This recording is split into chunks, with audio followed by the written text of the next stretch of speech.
Struktur fisik. Sekarang kita bicara berkaitan dengan sumber daya manusia lokal. Ini kan sangat erat kaitannya dengan kawasan industri, di mana sebenarnya industri lah yang diandalkan untuk menjadi penciptaan lapangan kerja paling banyak di Indonesia. Pada saat ini kondisinya secara general, secara mapping, apakah memang ketersediaan sumber daya manusia kita sudah cukup berkualitas untuk memenuhi demand di industri, Pak? Untuk kaitannya adalah efeknya di ketersediaan atau di demand kawasan industri di Jababeka. Kalau di Cikarang dan di Kendal ya sudah bagus, karena di Cikarang itu kan antara Jakarta dan Bandung yang dikelilingi begitu banyak politeknik, SMK, ya, universitas. Jadi tenaga kerja yang sudah mempunyai ilmu pengetahuan, yang sudah terlatih kalau di SMK dan politeknik yang bagus, ya. Itu bagus. Juga demikian dengan Kendal yang dekat dengan Semarang, Jogja, Solo juga banyak SMK, politeknik, dan lain-lain. Tapi daerah lain mestinya nggak sebagus ini. Nah, sehingga perlu dipersiapkan jauh-jauh. Kalau pemerintah, baik pemerintah daerah, provinsi mau pusat akan mengembangkan satu daerah kawasan industri, siapkanlah sumber daya manusianya, human infrastructure-nya, dilatih untuk siap pakai.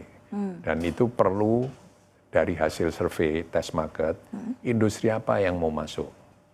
Nah, sehingga pendidikannya disesuaikan sama industri yang mau masuk. Jangan yang mau masuk otomotif industri, dilatihnya mengenai tekstil. Ya, jadi kita mesti lihat dulu, daerah itu apa, nggak perlu diajarin semua. Misalnya SMK mau dibangun di Balikpapan, siapkanlah SMK di Balikpapan sesuai kebutuhan investor apa. Nah, sebetulnya salah satu contoh ya, misalnya saya pernah diundang ke IKN. Ya. IKN itu tempat yang bagus sekali untuk mengadakan pelatihan. Ya, misalnya 100.000 anak SMP dari Pulau Jawa dan juga daerah Indonesia yang manapun dididik di IKN, SMK. Tapi tanya dulu, industri siapa yang mau masuk? Nah, umumnya mereka akan tetap masuk Indonesia itu yang sifatnya tenaga kerja murah, yang padat karya. Ya udah kita sediakan itu, misalnya tekstil, pindahkanlah dari Pulau Jawa, itu pindahkan ke Balikpapan. Jadi kawasan ini Balikpapan. Balikpapan lengkap infrastrukturnya, tapi kekurangan infrastruktur manusianya, tenaga kerja. Itu kita harus training. Manfaatkan IKN yang banyak tempat-tempat yang masih kosong bisa dimanfaatkan untuk sekolahan. Daripada saat ini masih belum dimanfaatkan dengan betul sebagai ibu kota, kenapa nggak dijadikan kawasan pendidikan, kawasan pariwisata? Pendidikannya bisa manufaktur, kesehatan, dan pariwisata.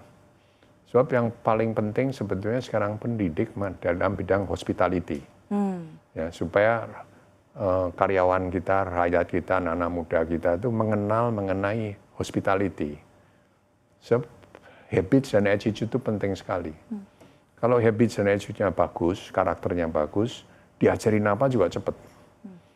Knowledge itu sekarang dengan ChatGPT, internet, belajar sendiri bisa. Setuju. Tapi skill itu harus dengan latihan, praktek. Dan nggak usah praktek semua. Kalau tekstil ya udah tekstil, tiap hari belajar mengenai processing tekstil, tangannya terampil, itu pasti gajinya tinggi. Ya. Tapi kalau nggak dididik, ya yang mau menerima suruh gaji upah minimum itu berat. Tapi kalau terdidik mungkin 2-3 kali upah minimum juga nggak apa-apa. Karena dia bisa mengerjakan pekerjaan 10 orang dia bisa kerjakan. Gaji 3 kali lipat, ya dua-dua senang. Ya. Yang digaji juga senang, yang menggaji juga senang. Betul. Itu semua karena persiapan di human infrastructure. Pendidikan. Dan pendidikan yang benar. Yang tepat sasaran. Iya. Saya udah sampaikan ke Pak Menteri, Pak Abdul Muti, beliau sangat respon, bagus. Moga-moga bisa terlaksana. Termasuk pendidikan di IKN itu loh. Karena saya lihat Balikpapan siap buat kawasan industri. Kalau dari Jababeka sendiri ada rencana ekspansi kah, Pak? Mungkin ke Balikpapan atau ke daerah lain di luar daerah operasional? Generasi di Jababeka yang muda-muda ini mau. Saya ini udah hampir 77 tahun. Jadi mau suruh kemana-mana ini ya kemauan Anda tenaganya udah kurang. Tapi kan saya terus didik. Ada presiden university di Jawa BK, udah 10.000 mahasiswa, yang tiap hari saya suruh magang di 2.000 pabrik di Jawa BK. Jadi mereka semestinya udah knowledgeable, terampil, dan karakternya bagus. Tapi universitas ya. Padahal banyak yang dibutuhkan tuh SMK aja. 18 tahun, udah terampil, ya, dan gak aneh-aneh kan. Kalau udah lulusan universitas kan kadang-kadang minta gajinya ketinggian.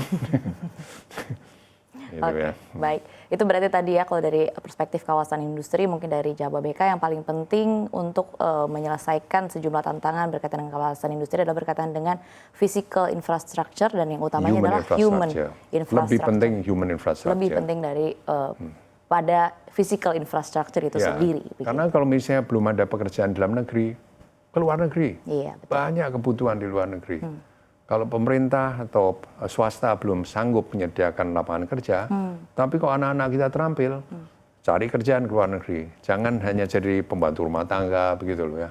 Harusnya menjadi skill workers, nurse, ya, plumbers. Itu kebutuhan luar negeri banyak.